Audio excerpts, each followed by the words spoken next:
नमस्कार दोस्तों। कभी सोचा है आपने कि जब लिखना नहीं था तब कहानियां कैसे जिंदा रहती थी? आज ना हम इंडिया के एक ऐसे ही छुपे हुए खजाने की बात करेंगे, आदिवासी समुदायों की मौखिक कविताएं। ये एक ऐसी विरासत है, एक ऐसी हेरिटेज है जो धीरे धीरे हमारी आंखों के सामने से गायब हो रही है। तो आज के इस सफर में हम क्या क्या करने वाले हैं? देखिए, सबसे पहले तो हम ये समझेंगे कि भाई ये आदिवासी कविता यानी ट्राइबल वर्ड्स आखिर है क्या चीज। फिर हम मिलेंगे एक एक्सपर्ट से, GN देवी से, और उनका नजरिया जानेंगे। उसके बाद हम 3 अलग अलग ट्राइब्स के गीतों में गोता लगाएंगे, जन्म, मृत्यु और हीलिंग से जुड़े हुए गीत। और बिल्कुल आखिर में इस बात पर सोचेंगे कि इन कहानियों को बचाना हम सबके लिए इतना इम्पोर्टेंट क्यों है। चलिए शुरू करते हैं अपने पहले सेक्शन से। What is tribal verse? ये आदिवासी कविता है क्या? देखिए, ये इंडिया की लिटरेरी ट्रेडिशंस की वो जड़ है, वो फाउंडेशन है जिसे हम अक्सर देखकर भी अनदेखा कर देते हैं। ये कहानियाँ, ये कविताएं, ये किताबों में नहीं लिखी जाती, ये दिलों में जिंदा रहती हैं। एक जनरेशन से दूसरी जनरेशन तक ये गानों और मंत्रों की शक्ल में सफ़र करती हैं। जैसा कि आप इस फोटो में फील कर सकते हैं, उनकी लाइफ, उनका आर्ट, उनका विश्वास, सब कुछ नेचर से, प्रकृति से इतना गहरा जुड़ा हुआ है। ये जंगल, ये नदियाँ, ये पहाड़, ये सिर्फ बैकग्राउंड नहीं है, ये उनके अस्तित्व का, उनकी एग्जिस्टेंस का हिस्सा है। लेकिन यहाँ एक बहुत ही अजीब और दुख भरी सच्चाई है, क्योंकि ये लिटरेचर सिर्फ ज़बानी है, ये हमारे हाथों से रेत की तरह फिसलता जा रहा है।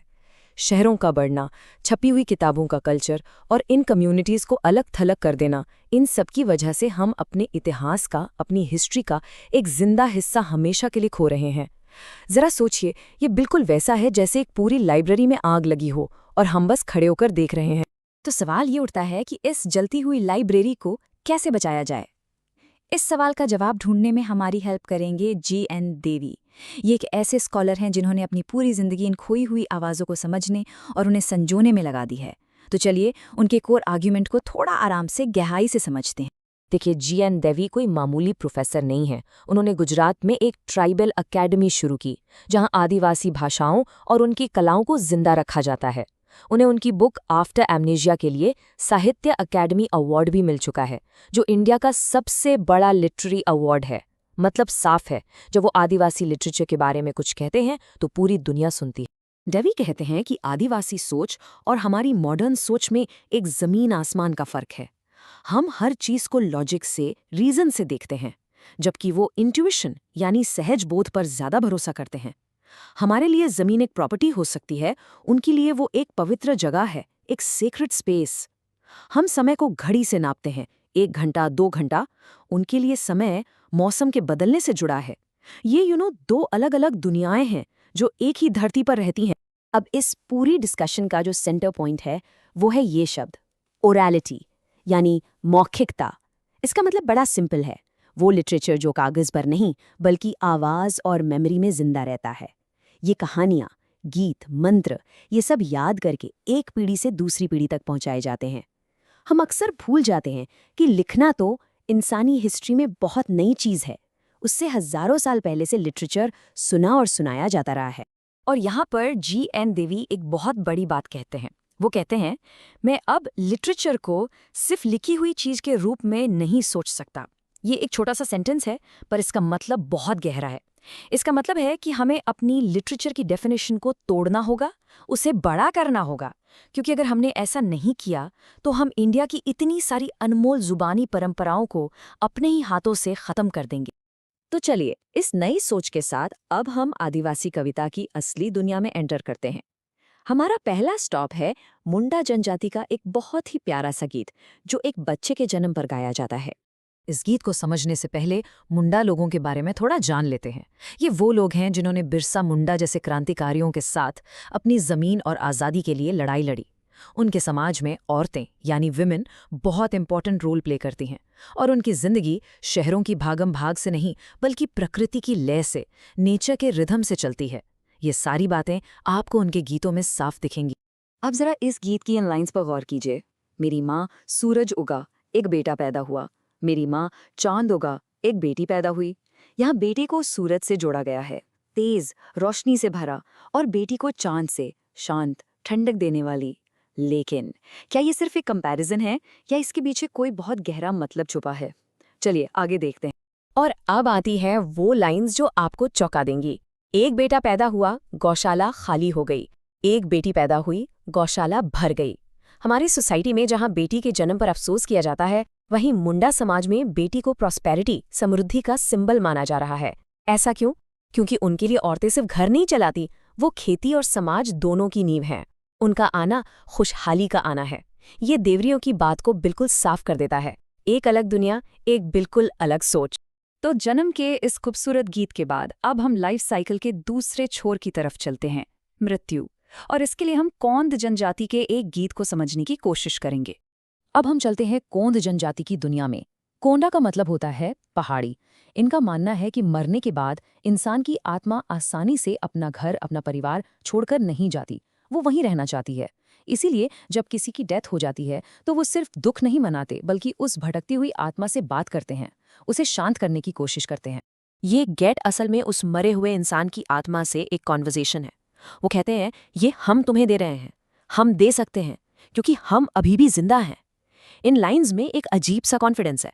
वो कह रहे हैं कि देखो, हम जिंदा हैं, इसलिए हम पावरफुल हैं। हम तुम्हें कुछ दे सकते हैं, तुम हमें नहीं दे सकते। आगे वो इस रिश्ते की शर्तें, उसकी टर्म्स एंड कंडीशंस रखते हैं। अगर ऐसा नहीं होता तो हम कैसे कुछ दे पाते, और क्या देते? हम तुम्हें एक छोटा चूजा देते हैं। ये सिर्फ एक ऑफरिंग नहीं है, ये एक डील है, एक रिश्ता बनाने की कोशिश है। एक छोटा सा चूजा जो नए जीवन का प्रतीक है। ये इस बात का सबूत है कि जिंदा लोग उस आत्मा की रिस्पेक्ट करते हैं। और आखिर में एक ऐसी रिक्वेस्ट है जिसमें डर भी है और प्यार भी। इसे लो और चले जाओ। तुम्हारे जाने के बाद हमें तकलीफ मत देना। ये उन लोगों की आवाज़ है जिन्होंने अपने किसी खास को खोया है, लेकिन वो उसकी आत्मा के गुस्से से भी डरते हैं। ये एक आखिरी गुड बाय है, एक रिक्वेस्ट की शांति से रहो और हमें भी शांति से रहने दो। मृत्यु के अंधेरे से अब हम वापस जिंदगी और हेल्थ की रोशनी की तरफ आते हैं। हमारा आखिरी एग्जाम्पल है आदि जनजाति का एक पावरफुल मंत्र, जो शरीर से चली गई हेल्थ की आत्मा को वापस बुलाने के लिए गाया जाता है। अरुणाचल प्रदेश के आदि लोगों के लिए इस दुनिया में हर चीज में एक आत्मा है। हर पेड़, हर पत्थर, हर इंसान। उनके लिए बीमारी का मतलब कोई बैक्टीरिया या वायरस नहीं है। उनके लिए बीमारी का मतलब है कि आपके शरीर से हेल्थ की आत्मा नाराज होकर चली गई है, बिल्कुल वैसे जैसे कोई दोस्त रूठकर घर छोड़ देता है। और इस रूठी हुई आत्मा को मनाने के लिए वो एक स्पेशल लैंग्वेज यूज करते हैं, मीरी अगोम, जो सिर्फ मंत्रों की भाषा है। ये मंत्र अक्सर एक मामा अपने बीमार भांजे या भांजी के लिए करता है। जस्ट इमेजिन कीजिए, एक बीमार बच्चा लेटा हुआ है और उसका मामा उसके पास बैठकर हाथ में एक ईमूल, जो एक पवित्र गहना है, लेकर ये मंत्र पढ़ रहा है। ओ मेरे प्रिय, मैं यहाँ तुम्हें बचाने आया हूँ, इस ईमूल के साथ। यहाँ पूरा रिचुअल एक कहानी की तरह चल रहा है। मामा उस आत्मा से कहता है, इस प्यारे से गहने की आवाज़ सुनो और मेरे पीछे पीछे अपने प्यारे घर चलो। यहाँ घर का मतलब है उस बीमार इंसान का शरीर। और फिर जैसे हम पतंग की दौड़ बांधते हैं, वो एक खास जड़ी बूटी रिडन बेल से उस आत्मा को शरीर से बांध देता है, ताकि वो फिर से भाग न जाए। टो मुंडा लोगों के जन्म के गीत से लेकर कोंद लोगों के मृत्यु गीत तक और आदि लोगों के हीलिंग मंत्र तक, इन तीनों कहानियों ने हमें क्या सिखाया? अब हम इस सफ़र के आखिरी पड़ाव पर हैं और इस सवाल का जवाब ढूंढेंगे कि आखिर ये जुबानी कहानियाँ हमारे लिए इतनी इम्पॉर्टेंट क्यों हैं। मेन डिस्कशन को एक सवाल के साथ ख़त्म करना चाहता हूँ। एक ऐसा सवाल जो मैं चाहता हूँ कि आप अपने साथ लेकर जाएं। ज़रा सोचिए, अगर आपकी भाषा, आपकी कहानियाँ अचानक गायब हो जाएं, तो आप क्या खोएंगे? सिर्फ कुछ शब्द?